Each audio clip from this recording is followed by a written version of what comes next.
আসসালামু আলাইকুম রহমতুল্লাহ। আশা করি সকলে ভালো রয়েছেন। আলহামদুলিল্লাহ আমরা অনেক ভালো রয়েছি। তো প্রতিদিনের ন্যায় আজকেও আমাদের কিছু কাজ থাকে। আজকে মূলত আমাদের কাজ ছিল ছানি সংগ্রহ করা। যেহেতু আমাদের ছোট খামার এবং তার জন্য এখানে কোনো বড় ধরনের মেশিন নেই, তাই জন্য আমাদের ছাগলের ছানি কাটার জন্য বাইরে যেতে হয়। তার জন্য আমাদের যে গাড়িটি রয়েছে সেটা সকাল সকাল বের করে নিলাম এবং ধানের যে খড়গুলো ছিল এগুলো ভালোভাবে বোঝায় বেঁধে নিলাম যেন গাড়িতে না পড়ে, এবং তার জন্য গাড়িতে তোলার পর ভালোভাবে শক্ত করে বেঁধে নিলাম যেন কোনো অবস্থাতে এগুলো না পড়ে যায়। তারপর আলহামদুলিল্লাহ আমরা আল্লাহর রহমতে রওনা দিয়ে দিলাম এবং বলতে বলতে আমরা সেই জায়গায় পৌঁছেছি এবং বাজারে আসার পর দেখি দোকানটি বন্ধ। তার জন্য আমি আরেকটি জায়গায় গিয়েছি, সেখানে গিয়ে আমি কাজটা সম্পূর্ণ করেছি এবং এখানে আসার পর যা দেখলাম আমি তো হতবাক। এখানে আসার পর দেখলাম ওনাদের সিস্টেমটা পুরোই আলাদা। ওনারা একই সাথে এখানে খড় এবং ঘাস কেটে দেয়, পাশাপাশি এখানে ধানের মিলও রয়েছে।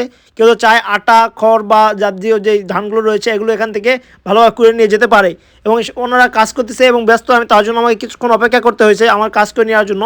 আজকে মূলত আমি মাত্র 15টা আটি নিয়ে গিয়েছিলাম, কারণ এর আগে আমরা কখনো চেক করে দেখি না যে খড়ের আটি বা ছানি রয়েছে এগুলো কি আসলে ছাগলে খেতে পারে কিনা। তার জন্য আজকে প্রাথমিকভাবে গিয়েছিলাম 15টি আটি নিয়ে এবং আলহামদুলিল্লাহ 15টি আটি ভাঙার পর মোটামুটি 1 বস্তার মতো আমরা এখান থেকে ছানি পেয়েছি আলহামদুলিল্লাহ। এবং কাটতে কাটতে মেশিনে ধার দেওয়ার প্রয়োজন হচ্ছিল, তাই জন্য তিনি ধার দিচ্ছিলেন। বলতে বলতে আমার কাজ শেষ আলহামদুলিল্লাহ। এবং আজকে আমার একটি পার্সেল আসার কথা।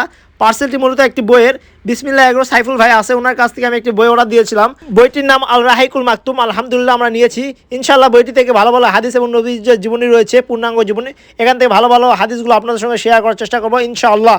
তো আমাদের জন্য দোয়া রাখবেন, আমরা যেন ভালোভাবে ইমানের সহিত চলতে পারি। সকলে ভালো থাকবেন। আসসালামু আলাইকুম রহমতুল্লাহ।